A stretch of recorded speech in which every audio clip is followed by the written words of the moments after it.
আসসালামু আলাইকুম friends, welcome to my channel Sharmin kitchen. আজকে আমি শেয়ার করছি পাকা আম দিয়ে খুবই সুস্বাদু একটি রেসিপি। আমের মিষ্টি বা আমের লাড্ডু, যেটাই বলি না কেন, বানানো একদমই সহজ ও খেতে খুবই মজার। তো চলুন দেখে নেওয়া যাক আজকের রেসিপিটি। আমি 3টি পাকা আম নিয়েছি। এখন আমগুলি কেটে নেব।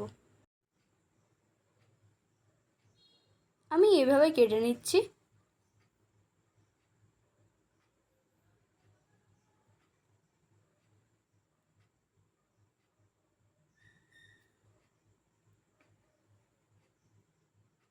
কেটে নিয়ে চামচ দিয়ে এভাবে করে ব্লেন্ডারে দিয়ে দিচ্ছি।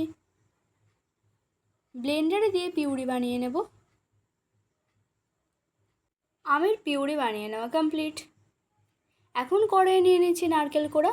নারকেল কোড়া দিয়ে কিছুক্ষণ নেড়ে চেড়ে নিয়ে দিয়ে দেব আমের পিউরি।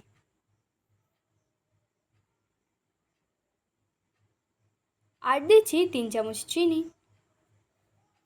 এখন এগুলি ভালো করে মিশিয়ে নেব। মিশিয়ে নেওয়া হয়ে গেলে গুঁড়ো দুধ দিয়ে দিচ্ছি।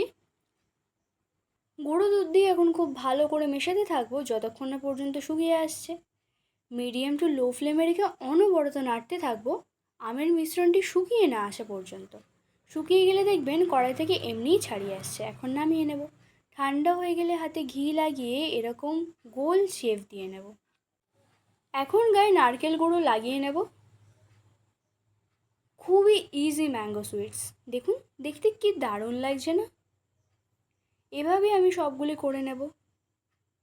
একদম ইজি ও টেস্টি একটি আমের মিষ্টি, যে কেউ বানিয়ে ফেলতে পারবেন। পাকা আম দিয়ে সুস্বাদু এই রেসিপিটি আপনারাও একবার ট্রাই করতে পারেন। আশা করছি ভালো লাগবে। ভালো লাগলে কমেন্ট করে জানাবেন। ভিডিওটি ভালো লাগলে লাইক শেয়ার করে দেবেন। আর আমার চ্যানেলের নতুন সদস্য হয়ে থাকলে চ্যানেল সাবস্ক্রাইব করে পাশে থাকার অনুরোধ রইল।